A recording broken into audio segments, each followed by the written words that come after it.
Thank you very much for being here. Thank you for joining us here today. People have travelled from such distances to be with us, but this is such an important topic, and it's wonderful to have you all here. We've got our remote guests as well.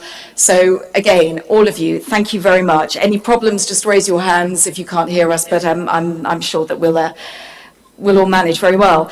We're going to start with, when it comes to inclusive family policies, it's such a big topic and there are so many options, but it's wonderful to be with all of you when it comes to your expertise with all of this. And Madame Vice President, I would like to start with you, if I may, because you've been reflecting extensively on the current demographic and population challenges in Europe, and we have many challenges. You've been reflecting on their consequences. I'd like you to start by just expanding, if you would, on the EU's thinking around this, how we can capitalize on changes that we're seeing, on changes that you're hoping for, but also very much while keeping the focus on gender equality, and crucially also, not just gender equality, but also on human rights. First of all, good morning to everybody, and I want to thank you for inviting me here. And it's a real pleasure to join you and to discuss this important topic of family inclusive policies. Although at the beginning you said that this is a paperless conference, you should have warned us because my iPad is in my room, so I have to follow my papers. So thank you very much, but I wasn't aware about this. So all of us know that families form the core of our society. It is through families that we live full and prosperous lives. It is through the support of families that we each heal in difficult times. Therefore, it is crucial to keep families at the center of our policy making. As we reflect on life after the COVID-19 pandemic, as we observe the horror of the unfolding aggression in Ukraine, as we work together to find solutions to issues that are both national and global in nature, including demographic change, which you mentioned. Tackling the impact of demographic change is about ensuring that nowhere and no one is left behind. This very real sensation can lead to a loss of faith in democracy and in democratic institutions. So many thanks go to the United Nations Population Fund for organizing today's event, which is timely as it coincides with the work of the European Commission in this field. To set the scene, I am the first ever European Commission Vice President in charge of democracy and demography. So you can see that the importance that the Commission attaches to the demographic issues affecting people's lives, affecting family life, affecting the young and the older people in our society, affecting the way we think about intergenerational solidarity. The European Union is going through a major demographic change. If we are serious about supporting families and assuring the long-term visibility of our economy, then it is essential to create a nurturing environment in which all kinds of families can thrive, no matter what their composition, from single mothers to recomposed families. The Commission continues supporting the well-being of families through a number of policies and measures on climate change, on economic and social matters, on demographic change, and on intergenerational issues. The breadth and depth of demographic change brings both challenges and opportunities. Demographic change affects urban and rural areas differently. Rural regions are more likely to experience population decline, all of you know. Therefore, there can be no one-size-fits-all policy or approach. Across the European Union, and indeed globally, families face similar difficulties in reconciling job with family life. The Work-Life Balance Directive aims at more flexible working arrangements and access to family leave and carers leave. It enables both parents to make equal use of their rights when it comes to parental leave. It facilitates the uptake of parental leave by men, so that both parents can return to the labor market as and when they wish. This is very important for us. Since COVID-19, home and work is often the same place. We must find a balance and not let work overtake family life or family time in this new reality. Employers also have a key role to play here. They can adopt family responsive policies which have a positive effect on employee productivity, on commitment to positive development, and to reduce the desire to seek other employment. So this would be the answer to your question for the beginning. It just goes to show the emphasis and the importance, seeing that you are the first in this role. It's quite a feat, isn't it? It's quite a challenging position to be in, but to be the first in this role, it shows how crucial it is. It is crucial, but we are not thinking at the moment not only about Europe and 27 European countries, but also beyond our borders, because Europe is not an island, and we think that we should look at demography on a global scene, and this is what we are trying to do, and we have many different stakeholders. Very important. The European Union has made considerable progress in this regard, as all of you know. But even today, I must acknowledge that women are still underrepresented in employment and in different other areas. In the European Union, we see a gender employment gap of 11.3 percentage points. 30% of women are working part-time job, and compared to only 8% of men. The gender pay gap is 13%, translating into a higher pension gap of nearly 30%. I know that in other countries in our neighborhood the gap is even bigger, so we must do more, definitely. That is why under my lead we came forward with European Care Strategy, and we adopted this a month ago. It addresses the unequal sharing of caring responsibilities between women and men. Given that care has a strong gender dimension, we cannot afford to ignore this fact. Women represent the vast majority of care workforce. In the European Union, care responsibilities keep 7.7 million women out of the labor market compared to 450,000 men. So not having the choice to combine work and care duties, so 450,000 men in comparison to 7.7 million women who cannot be in the labor market because of taking informal care on some member of their families. So they don't have choice to combine work and care. This limits women's participation in the labor market. And it has also consequences for the employment rates, which is significant in the light of demographic aging. All of you know that Europe is an aging continent. Better care services will definitely increase women's labor market in participation and will help to close this gender employment gap, gender pay gap, and gender pension gap. So getting more women into employment would also help to increase employment rates, and I think that the time has indeed come to put care at the center of our policy agenda. So this can bring societal progress and cohesion, and it can also boost jobs and improves the lives of millions of families, carers, and persons in need of care. By building this care package and this care strategy, we took into account demographic trends that have a strong impact on care services, such as changing household trends, with family members now living further apart and making some traditional care models not possible anymore because we don't live together anymore in some countries, or the fact that fewer children are being born, this is the case, sometimes because quality early childhood education and care services are just not available or not affordable.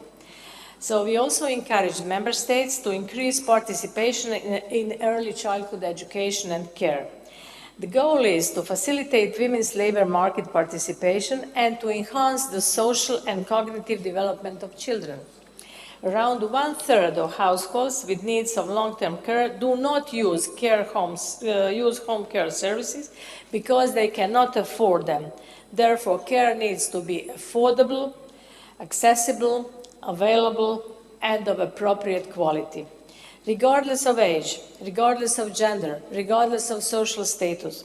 So the European Care Strategy sets an agenda to improve the situation for both the carers, caregivers, and care receivers. So our new care strategy complements the European Child Guarantee recommendation, and this recommendation calls on member states to provide for every child at risk of poverty or social exclusion free and effective access to early childhood education, healthy meal, health care, healthy nutrition, adequate housing, and so on. So it is important to ensure funding for these activities, and European Social Fund Plus, for example, supports investment in education, in employment, in work-life balance, and in access to services. Allow me to share a few examples of European Union funding. For example, in Romania, the most disadvantaged students received educational support based on electronic social vouchers. In Croatia, the country I know best, the Make-A-Wish program aimed at employing women from vulnerable groups to care for senior citizens. In Slovenia, the Youth Transition Project supported children with special needs in finding education and jobs. In Greece, the project Harmonization of Family and Occupational Life provides childcare services in all regions of the country, allowing women, especially from low-income families, to participate in the labor market. So these are some of the examples, but there are more. To conclude, I really appreciate the opportunity to share the work of the European Commission on family policies with all of you. Being here today in this beautiful historic city of Istanbul demonstrates the importance of building bridges with each other. This is what we want to do today, to facilitate more in-depth exchange on topics that truly impact the everyday life of our families, with the view to delivering better policies when they're needed most. Each family is a precious and unique environment, no matter how large or how small they are, no matter their chosen composition. Each family has its own story to tell. Achieving more gender equality and better opportunities for both men and women is at the heart of the European Union values, and it can contribute to a constructive narrative for families. Gender-responsive family policies play a key role in addressing these issues and in improving gender equality in the world we live in. Because a happy family means a happy society, a healthy economy and environment, and a resilient democracy fit for the future. And this is the title, similar to the title of your event. Thank you very much. Madam Vice President, thank you. Each family is precious. It's such a lovely way to end this particular segment. But I just want to focus in on all of you just to think about that statistic that Madam Vice President shared with us when it comes to the number of women being taken out of the labour market, 7.7 million compared to 450,000 men. That is absolutely staggering, and that's something that we must just, in the back of our minds throughout the whole of this conference, just bear that in mind, because it's all about gender equality. But this is a very, very stark statistic that I'm shocked. I will be honest with you, I'm shocked, and it's something I'm sure throughout the day we will be picking up on. Madam Vice President, thank you. We will come back to you shortly, but I just want to bring in His Excellency Marcel Spatari, the Minister of Labour and Social Protection of the Republic of Moldova. Your Excellency, a very warm welcome to you. Your Excellency, you were in Sofia last December for the launch of the Demographic Resilience Programme and Decade of Demographic Resilience. Now, there you had highlighted the importance of gender-responsive, friendly family policies in empowering women and in supporting women, and of course also men. It's important to stress that, men as well, to have the number of children and the types of families that they aspire to. Your Excellency, what was the drive behind this undertaking?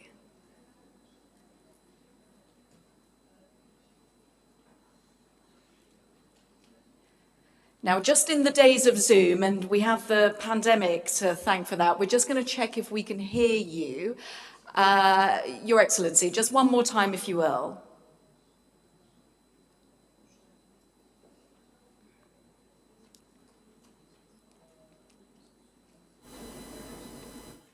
Let me try again. That's perfect. We can hear you now, Your Excellency. Thank you so much for your patience. Good morning. We all learned to use teleworking during the pandemic. I'm very honored to participate in this panel, dear Chair, the Vice President, colleagues. Frankly speaking, I would have preferred to be physically in Istanbul, but due to the responsibilities we now have facing the winter period and all the preparations that we are involved in, I had to stay in the country. I would have preferred to be there with you and contribute to restoring the gender balance in the panel. Gender balance goes both ways. Men have to also contribute to the struggle, and we have been very active, my government, in the past year since we came to office, in promoting gender responsible, family-friendly policies. Moldova is undergoing demographic challenges that are defying our current economic and social systems. The fertility rate, as in other countries, has been declining in recent years, although this year we have seen for the first time an increase in childbirth. But this will not reverse the long-term trend.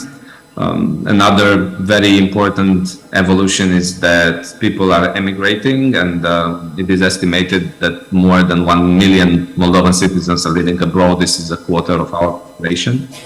By 2050, it is estimated that our population will that our population within the country will almost equal the population of the Moldovan diaspora abroad.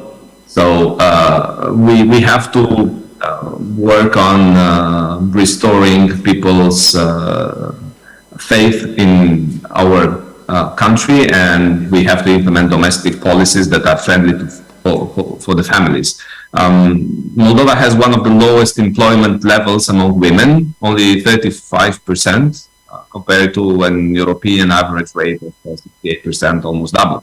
So it is clear that this situation is due to a structural lack of child care and a low level of men's participation in household and family care. So because of this unequal division of care responsibilities, women are more involved in household work, in care work, in unpaid work.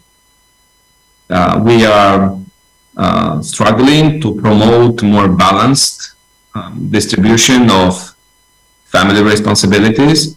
Men are progressively getting more involved in household activities, but we need government intervention when it comes to insurance mechanisms, to policies for families.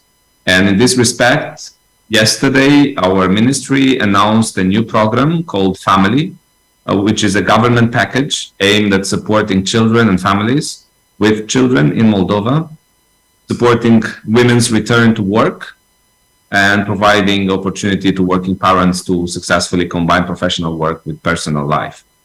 Some of the measures that are included in this package are flexible work schedules that allow parents to negotiate working hours.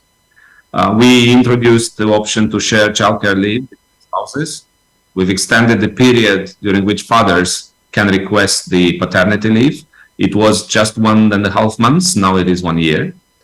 Starting this September, we've provided additional options for parents to receive childcare allowance, allowing them to receive a higher childcare allowance for a shorter time. Before our intervention, there were only 2 options, 2 years and 3 years of childcare leave, with very low allowances. Now we provided an option for 1 year with a much higher allowance, which is 90% of the salary.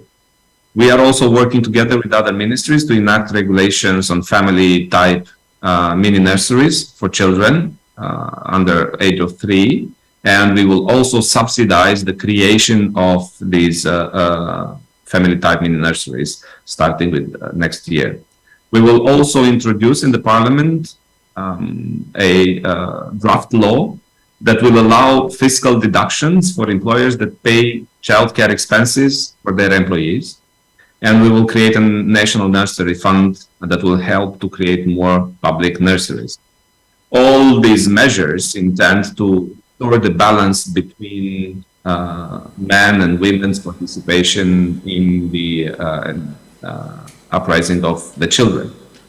Also, we have increased the amount of benefits for young families, starting with this month, with the next month actually. All children up to the age of 2 will benefit from an universal monthly allowance of around 50 euros, irrespective of whether their parents are insured or not. We didn't have such an allowance before, so this is a novelty, and it is very well perceived by the young families. Also, we have made policy changes that benefit families with disabilities. Starting with this year, the period of care of a child with severe disability by one of the parents is considered work, and the national monthly average salary is used to determine the retirement pension of that person. So we are actively promoting family-friendly policies.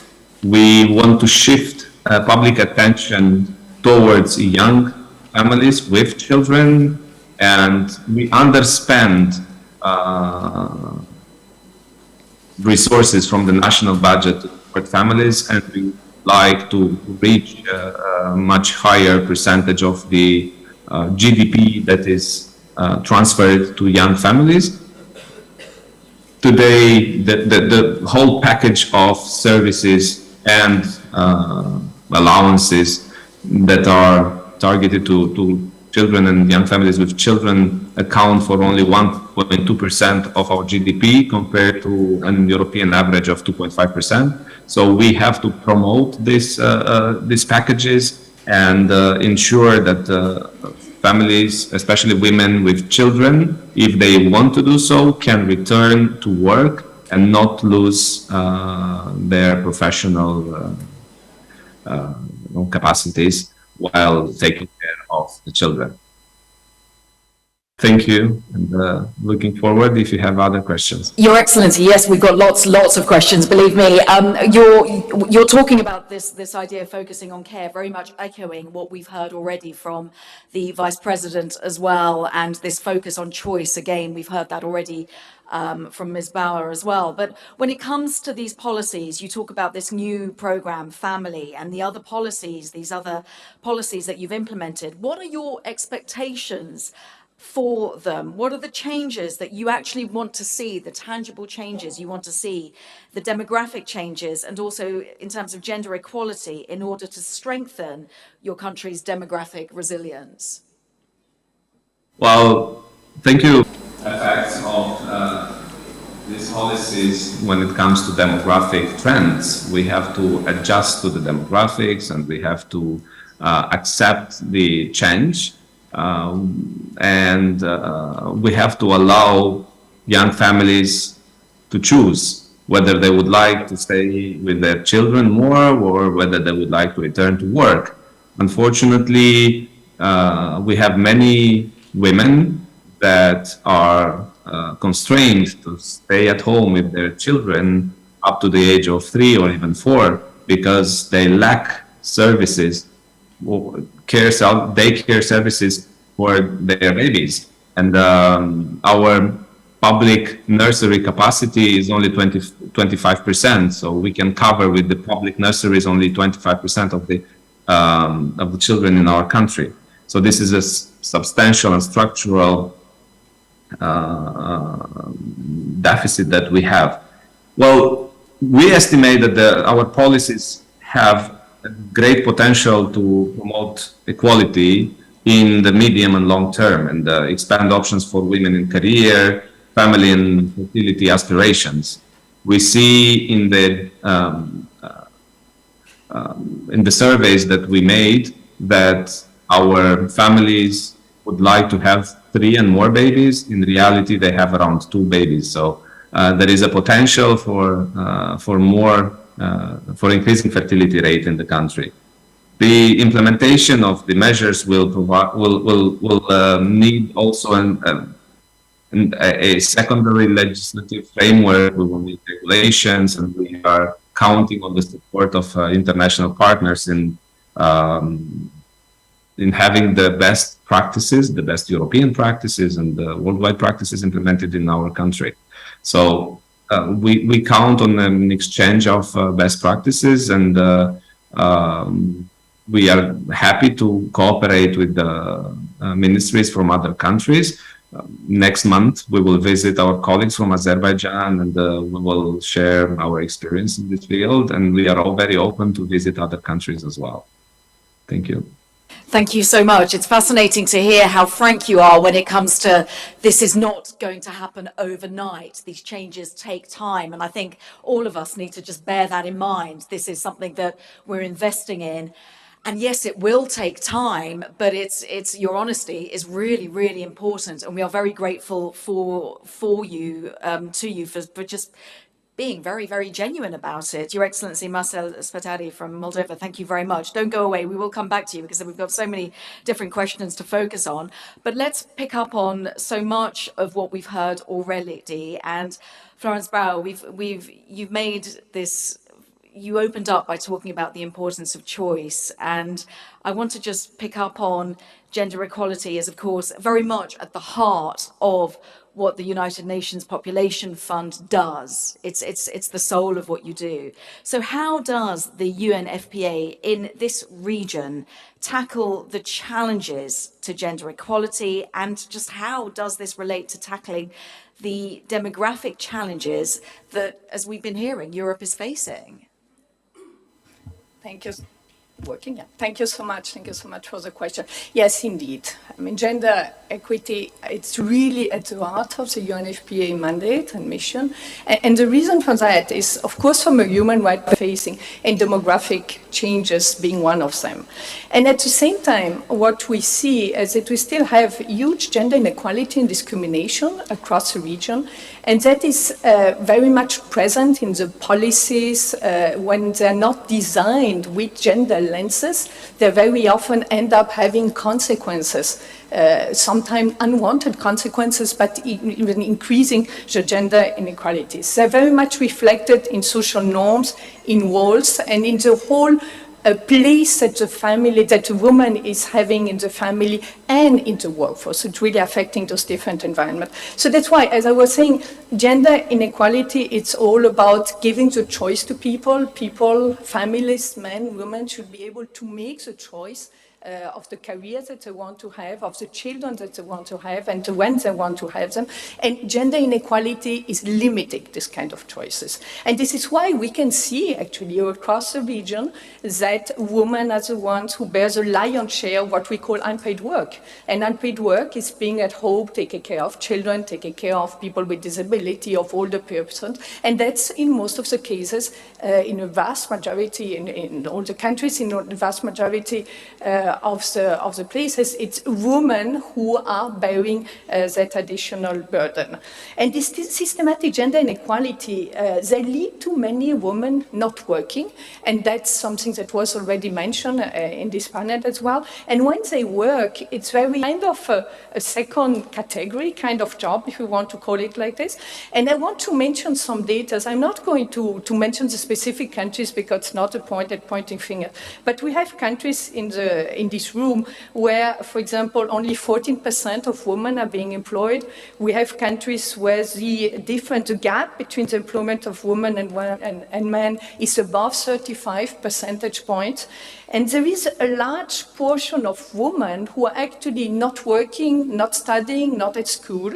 And because they're taking care of additional duties, of those duties and domestic duties, and that's 1 in 3 in other many countries that we have in this room. So overall, what we see across the region, that the women spend up to 3 hours more per day and on unpaid, unpaid work.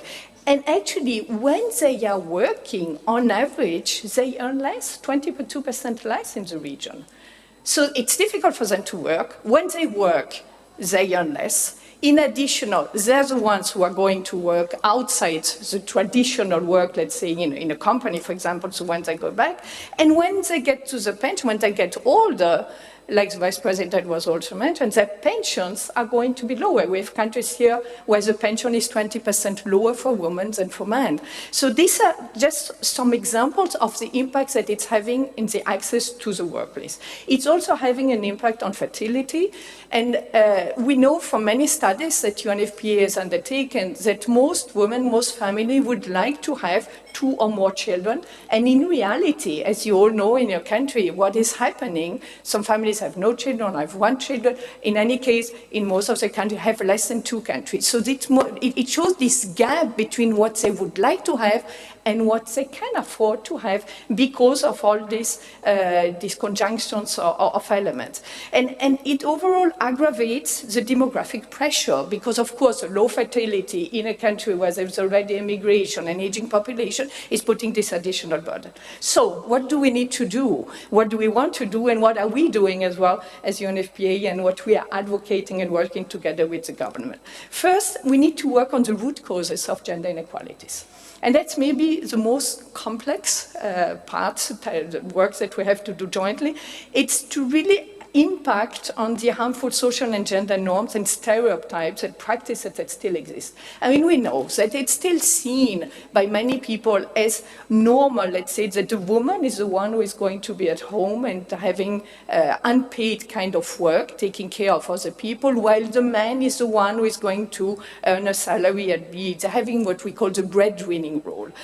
UNFPA is working actually in many countries with the support of the Austrian Development Agency, with the support of the EU, a fantastic program once we're working together on gender equality. And what is very interesting is that we do have some positive indicators. And here I will mention the country because that's something very positive happening. For example, in Moldova, we have a study that shows that 60% of the men, they would actually like to be able to spend more time with their children. So that's the kind of social norms that is so important for us to impact on so that we can make the change that we want. Then secondly, we need holistic family policies, as we've been discussing, as we are going to be discussing today.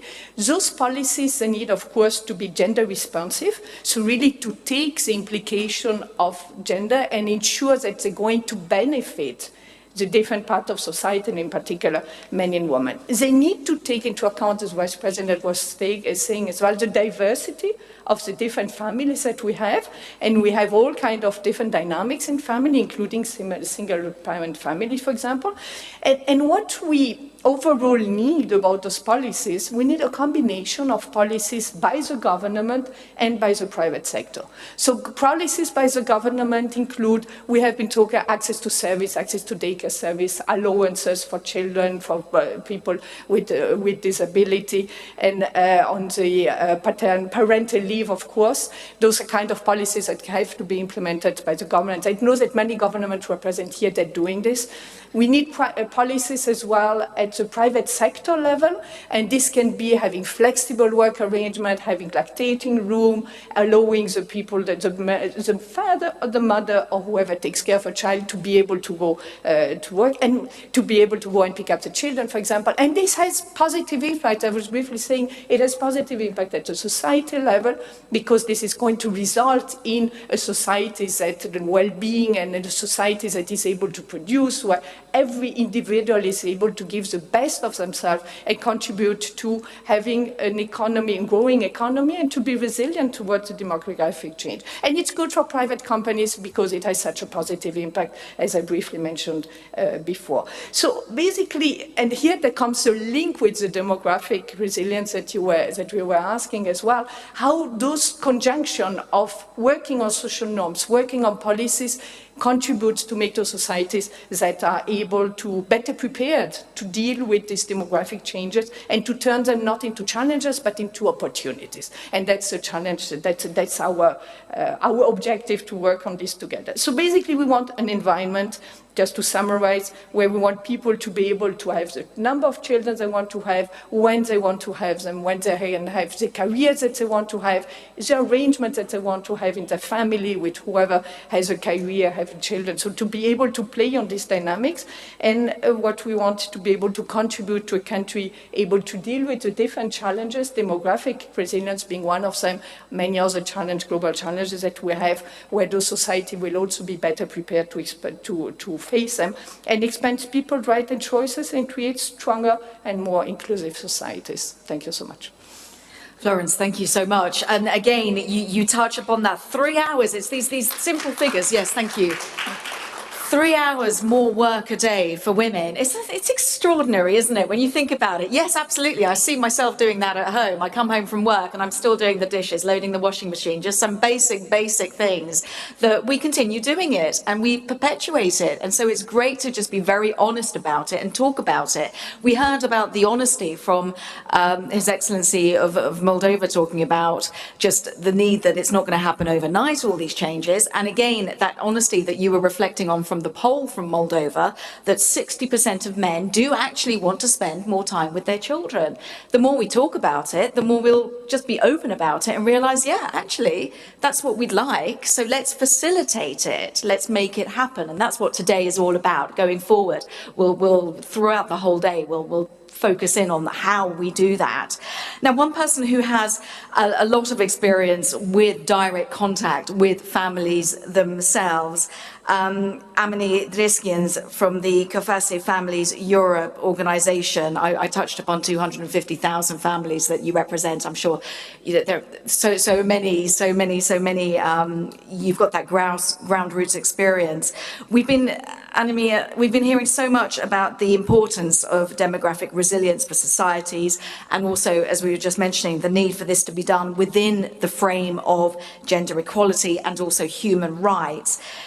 As the president of Coface Families Europe, and like I mentioned, this is a network that promotes the well-being of families in our very much changing societies. Just tell us a little bit about what this actually means for families and what needs to be taken into account that families can genuinely benefit from these types of initiatives. Yeah, first of all, I want to thank you for having us here, and I'm happy to link up with going beyond Europe, because Coface, we are a pluralistic network of more than 50 civil society organizations, and we have members in 23 countries. So, and it is for over 60 years already that we raise the voice about the needs and the challenges that families are facing. And we focus mostly on families in vulnerable situations also. And indeed, it was already mentioned, the demographic change and evolving family patterns have, coupled with the crisis, multiple crises I would say, are putting a huge pressure on families of today. So there is an urgent need, in our view, to build strong social policies and to offer a smart social safety net to all families, and to guarantee them sufficient financial resources, adequate quality services, and time arrangements. This is our RSD mantra. I mean, if you can organize resources, services, and time for families, then they can enjoy their life and they can indeed choose the family and live their life in dignity. And as Coface, we want also to ensure that the family dimension is taken into account in every measure. And we foster also gender equality in all policy areas. And we especially want to help families, women and men, to reconcile their work and their family, the two main life spheres, I would say. And we do this in a strong partnership with policymakers, with companies, and naturally with families. And we're happy to say that policymakers at European level were very responsive to this need of combining work and family. And there is now this European Work-Life Balance Directive that instaurs minimum standards and offers paid leaves for men and women. So it is an important step in the good direction. But we were, as Coface, from the family perspective, hoping for more, for better regulations, for better paid family leaves. Because if the family leave is not paid, then it's also only accessible for happy few. So we really need to insist on this payment of the leaves. Also, to encourage fathers to take it up. Nowadays, I think it's often that fathers are blamed if they take up the parental leave, and they do not feel happy. But thanks to the European Work-Life Balance Directive, in many countries nowadays, fathers receive family benefits, paternity leave, parental leave, and it is driven by this directive. And this directive is nowadays in transposition. So it means it comes from the European Commission, it is a directive, so it needs to be implemented. We are in fully transposition phase, and as Coface, our members are taking up this chance to advocate their national governments to go beyond these minimum standards of this European directive and to give better and better paid leaves for mothers and fathers.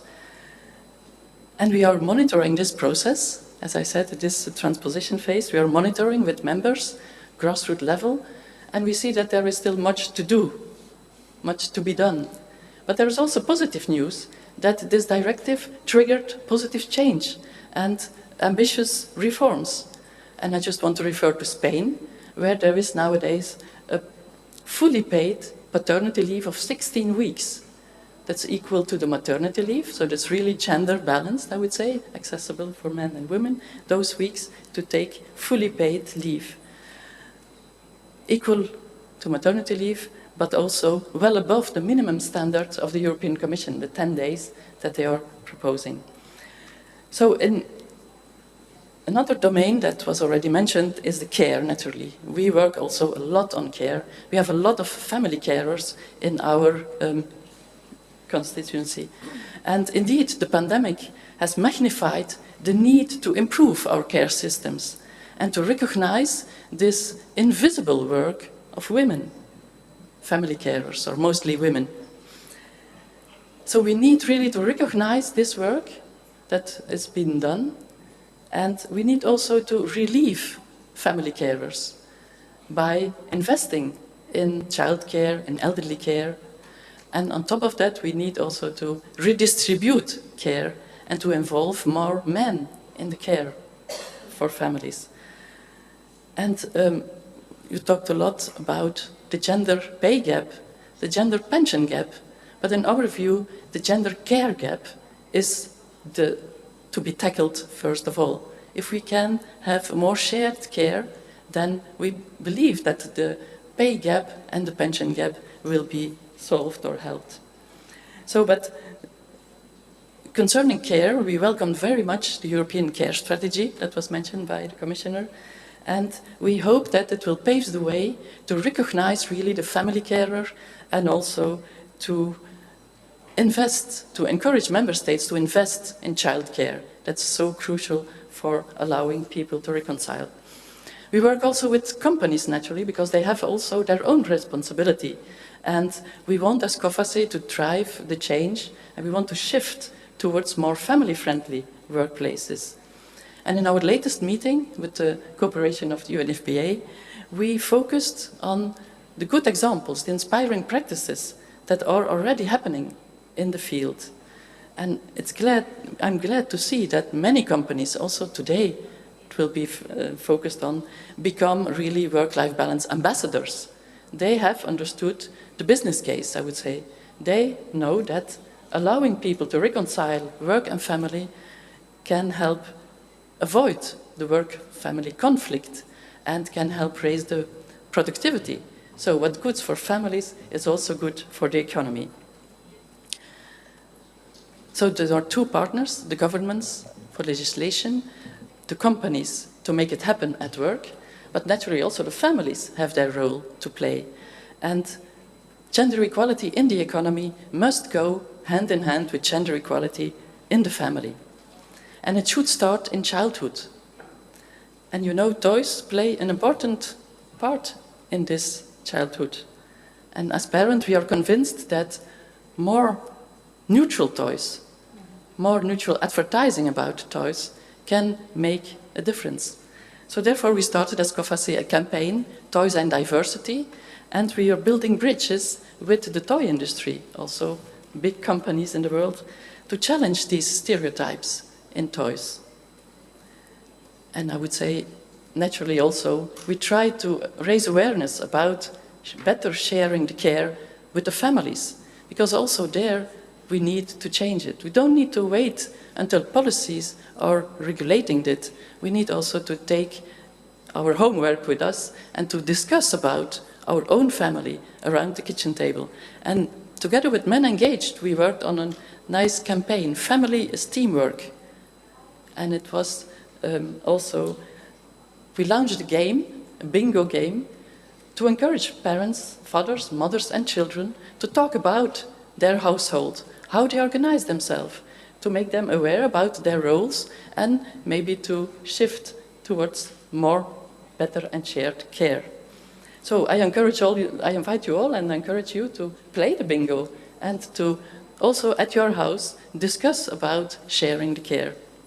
And last but not least, I would like to say that all over the world, families are in the same storm, but they are not in the same boat. So we need really to focus on those who are in vulnerable situations. It's what I already mentioned. A lot of parents are suffering those days more than others, and they need more support. And as Coface, we will focus next month, an important conference, on single parents.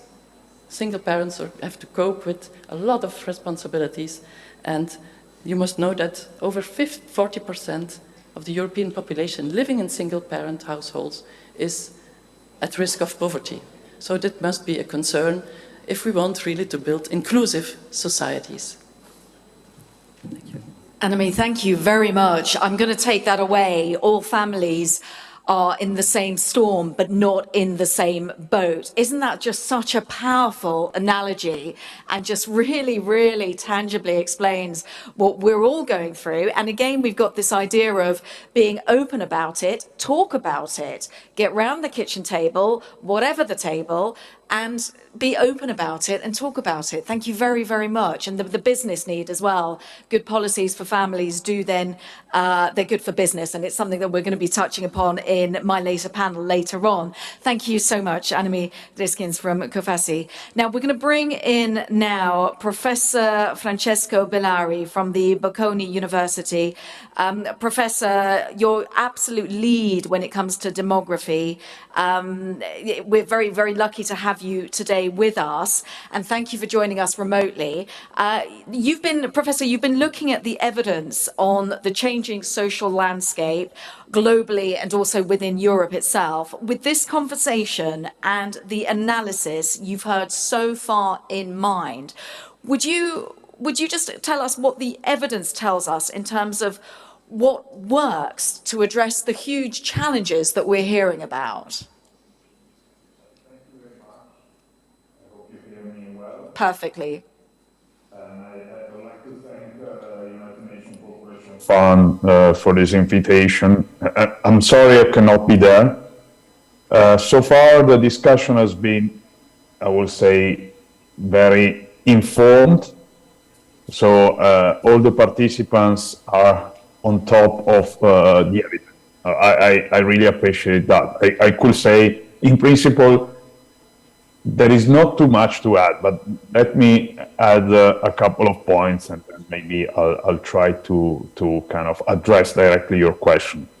One of the first challenges we face in discussing policies that enable families to have family and that also are gender friendly is that and this idea has already been mentioned, is that we need stability. Why do we need stability? Because families have to have long-run plans. It's not only having children or working in a specific moment, but it's about a trajectory. We are not having children, we are becoming parents, and becoming parents is forever. There used to be an old ad saying, "A diamond is forever." I always remind that a child is forever. That's a fantastic blessing that we have. So policies have to take that into account. Short term doesn't work. That we know from the evidence. There has already been mention of the idea that we cannot see very quickly the consequences of policies. So in what works, we have this problem that we have to wait usually a long time. So first reason, long-term plans of families. Second reasons, families and policies that work are stable over time. Some of the examples in the EU that work are stable over time independently on the government. So France, which is the longest example of family-friendly policies, has policies that are not overturned depending on which coalition wins. So that's an important point. We need to have a broad consensus to have policies that work, because families have to perceive these policies as stable. They have to fit with the long-term plans. If families think that the next government may change policies because of different ideology, they will not respond to policies. So it is important to have policymakers around here, because family policies and gender-friendly, let's say, women-friendly and child-friendly policies need to have what we could define as bipartisan agreement. So what works? I'll try to address directly the question. Usually a mix of policies. Again, nothing new, it's already been said. Early childhood care works. Germany has introduced universal child care from age 1. It is part of the reason why fertility has gone up and women labor force participation has gone up. Tax incentives or schemes work. We have evidence of different tax schemes. Some have already been mentioned. Of course, income transfers work. We have several evidence of that. There is a bit of discussion on whether transfers will work against women working for the market, but that can be corrected. And leave work. There is abundant research on Scandinavian countries mostly, showing that, especially if we're talking of men leave, they tend to become family friendly, both in terms of fertility and in terms of female labor force participation. So it is important, however, that we keep the idea that has already been mentioned, that there has to be a mix of policies. So a mix of holistic policies that are stable over time. This is what works.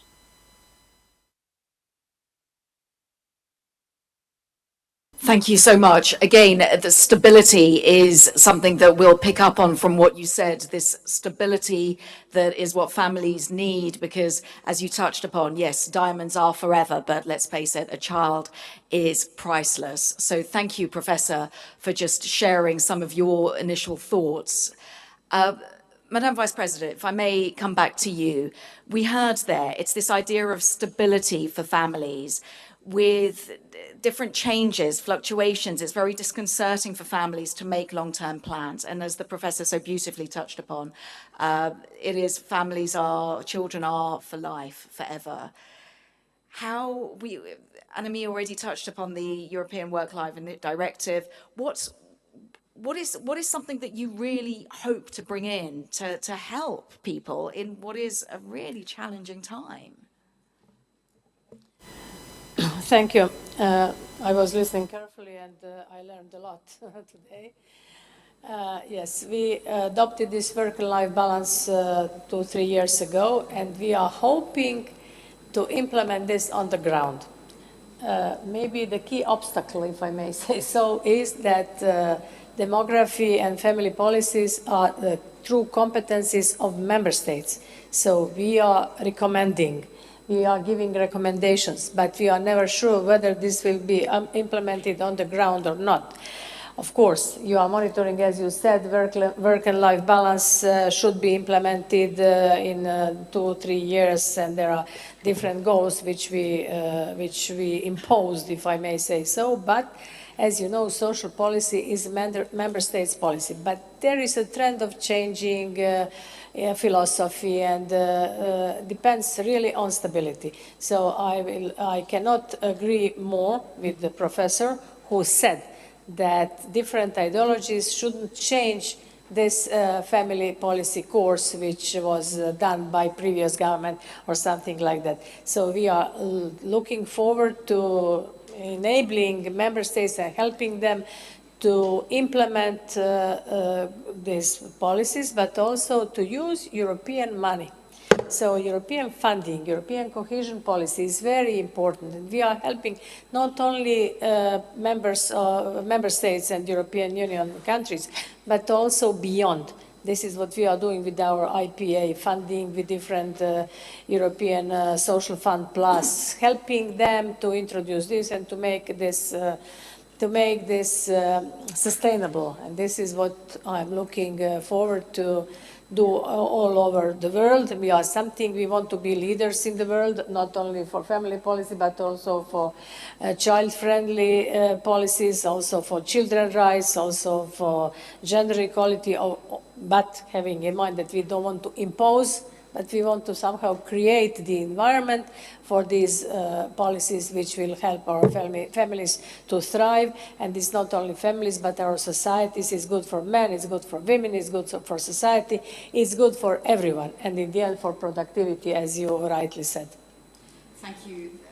Thank you, Madam Vice President. Thank you very much. So the aim, Your Excellency, Marcel Spatari, I'm going to come to you just to forewarn you. Madam Vice President was talking about these ideas that they can be suggested, but not necessarily, not imposed. But what do you take away when you hear about these initiatives? And you touched upon the 1 million or so people emigrating from Moldova. Many of these people will come back with new ideas. How do you listen to them and, as the professor also talked about, not keep chopping and changing as governments change?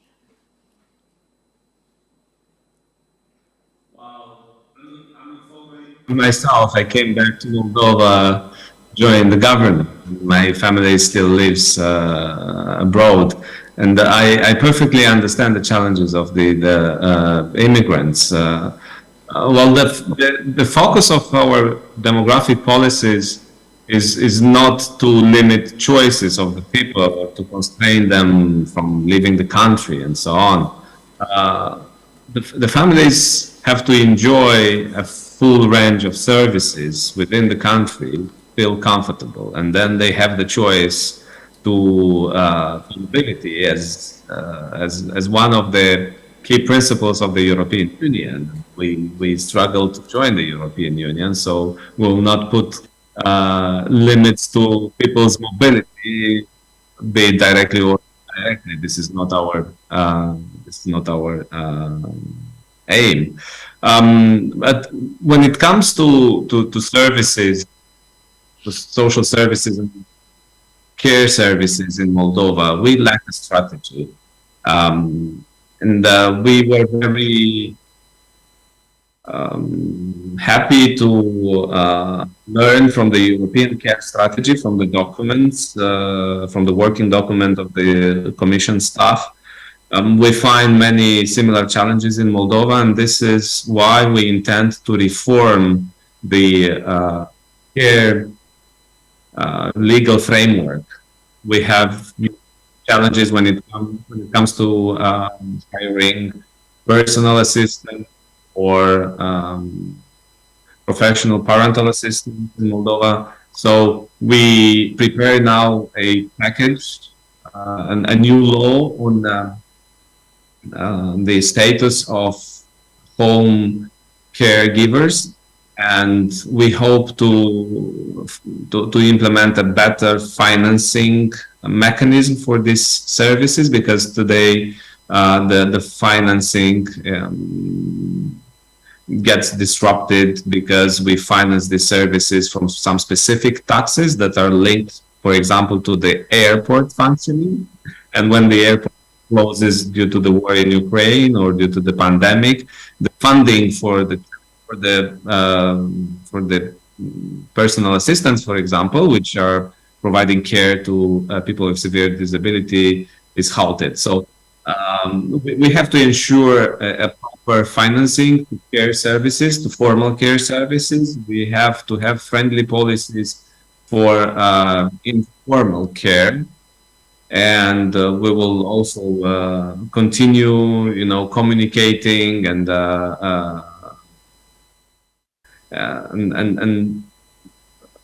informing the population on the importance of a more balanced sharing of home responsibilities, not only caring but also other,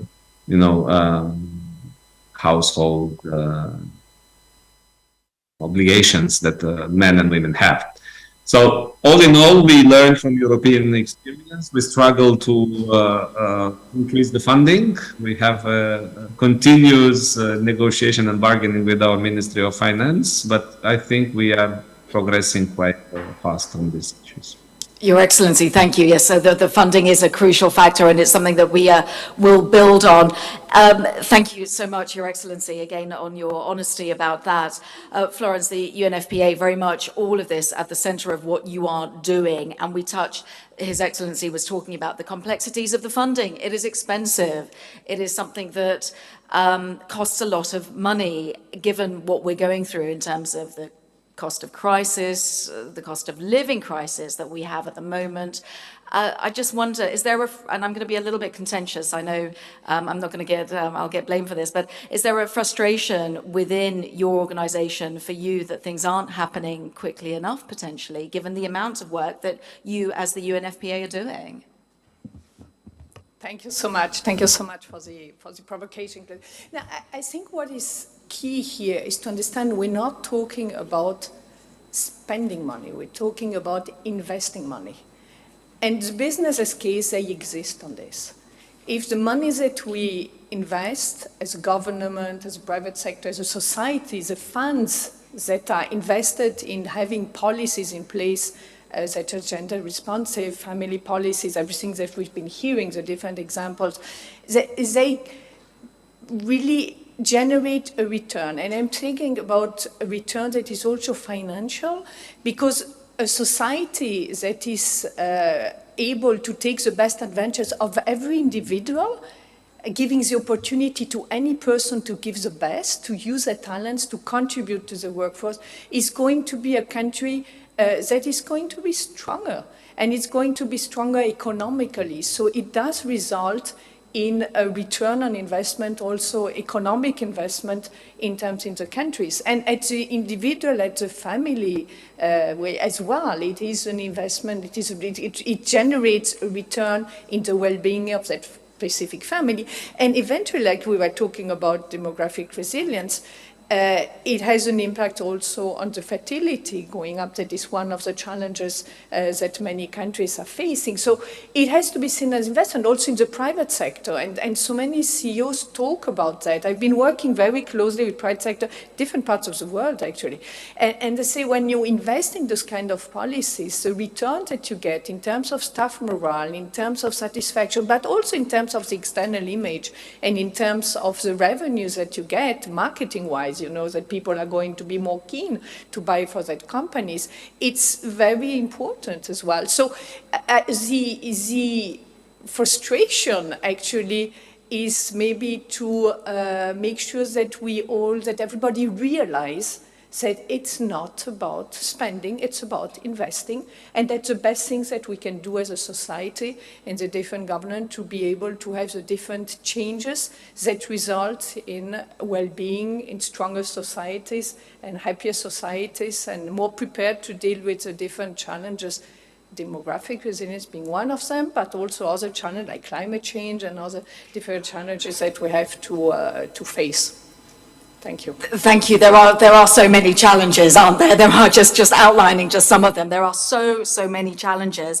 But when you talk about this idea of not spending but investing, Annemie, I want to pick up with you because you touched with Coface. One of your principles is resources, services, and time, and you touched upon the idea that businesses need to understand what's good for a family ends up being good for business. A little bit of what Florence was already touching upon. How do you do that? Because when you talk about it, it's just dollar signs, pound signs, euro signs, whatever it is expensive. How do you get the resources especially when you're talking to the families that are at the very heart of this, the ones that we're all trying to help here? Indeed, it is a crucial thing to have enough resources. And also it starts with a house. If you don't have a house, how can you build a family? So it's really the air and the sufficient financial resources. It should come from a decent income. It was already said we should give the floor and open up the floor for more women to have a decent job that they can combine with their work. But also it comes from family allowances. French was mentioned as a good policy and a continuous policy. They invest a lot on child allowances. So every family has an allowance per child to help families, the investment in children, because it's also an investment. As a family choose to make children, to have children, they need to have enough resources to cope with all the costs that it brings. And in my organization, we figured out the cost of a child, and it's really, yes, quite an amount. I don't say that the society should pay all of this, but they should support families in having this and helping them to invest in children. So not only the whole society, but also families must be helped in investing in children. And indeed, the earlier you invest in the well-being in families, the better, because there are a lot of people that are not happy, that are stressed, and it brings a lot of problems. It was mentioned the violence in families, it is caused by the stress. So if you do not invest in the well-being of families, and certainly at this time, a lot of stress is there in the families, you need really to support them all. And we prefer to have automatic financial supports, because a lot of measures are taken with a good idea to reach out to families in vulnerable situations, but they never take it up because they do not know about it. So if you make financial support to families, please make them automatically granted to families in need. Make it accessible and publicize it without talking. It all comes back to without talking and communicating. We lose people, don't we? Professor, I want to just come back to you before we end with some final thoughts from the Madame Vice President. Professor, we've been talking about this need for supporting families, and you touched upon stability. I wonder if you could build on that. When we know that politically times are turbulent, I'll be diplomatic with my choice of words. How do you ensure that families do benefit from stability? We are in very troubled waters at the moment. This is a very difficult question. Maybe politicians are better, could give an answer that is more precise on this. My understanding is that when there is a discussion like in this panel, and when there are different political parts that attend to this discussion, we can agree to build policies on evidence. I mean, it's not rocket science, but since we have evidence on policies, if different political parties or coalitions agree that family policies are something to target, then we can build this. So I'd rather say have an agreement ex ante, discuss specific policies, build on what we know from best practice examples, and then go on to implement a policy, rather than implement a policy as a government and hope that the next government will not change it. So I think this agreement has to be ex ante and based on evidence. These kind of meetings are exactly what we need to build stable, family-friendly policies. Professor, thank you very much. And it's that point of view from the family that we want to finish, Madame Vice President, if you will. We know the problems. We know that we're here to find solutions to make it easier for families to have choices, all types of families. So what is something in a sentence or two that you want us to take away, that you want the governments, the influencers, the people to take away today that is actually accessible and can change lives? Thank you very much. First of all, I can agree with the statement that this policy, family policy and demographic, is not short-term, even not mid-term, but long-term policies. I'll quote what President von der Leyen told me one day when I started talking on demographics. I'm sorry, but you won't see the results of your work during your political life. Having in mind my age, okay. So it's not, I can understand that it's not easy, but at the same time, when I was saying that we are not in charge of demographics directly because the competency is on the member states, what we are doing is exactly what was said here. We are creating environment by different funding, by investing in cohesion policy, by investing in services, by investing in nursery homes, in kindergartens, we are indirectly creating environment for deciding to have more children. So this is always the choice, and we are not interfering into choice, but we are trying to create environment for good family policies. This is what European Union, European Commission is doing. And we expect, of course, member states to use this policy at their maximum. This is what we are doing, and this is about European cohesion, about European funding, and about resources which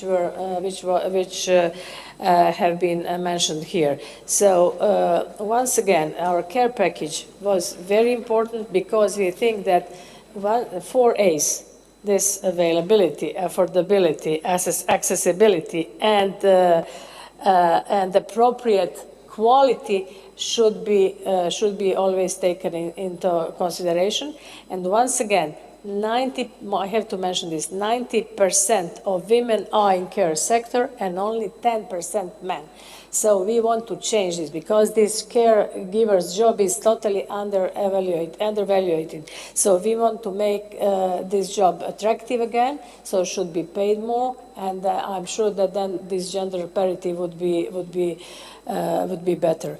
But of course, it's, as I said, this is a long-term job, and stability, I cannot agree more. Stability is very important, and I hope that new coalitions and new governments all over Europe and all over the world won't change the issues which had been settled by their predecessors. This is very important, and thank you very much for the chance for this chance to share with you what we are doing, and hope to. I also learned a lot, I have to admit. I think we all have, Madam Vice President. I hope you do. I hope you see some of these policies actually being implemented. I think Ursula von der Leyen was being somewhat mean and provocative. Thank you so much. Just the final thought, because I don't want to overrun. We've been hearing choice ultimately is at the centre of this. Things aren't going to happen overnight. We know that, but families need stability. And although families are in the same storm, they are not in the same boat. So let's remember that children are more precious than diamonds. You can't put a value. They are priceless and they are forever. So with that note, and on that note, I just want to say a huge, immense thank you to my very esteemed panel. the European Commission Vice President for Democracy and Demography, Dubravka, Šuica, thank you so much. His Excellency Marcel Spatari, Minister of Labour and Social Protection at the Republic of Moldova, thank you. Florence Bauer, Regional Director for the United Nations Population Fund for Eastern Europe and Central Asia, thank you. Annemie, the President of Coface Families Europe, and also Professor Francesco Billari from the Bocconi University in Italy. My very big thanks to all of you. Thank you.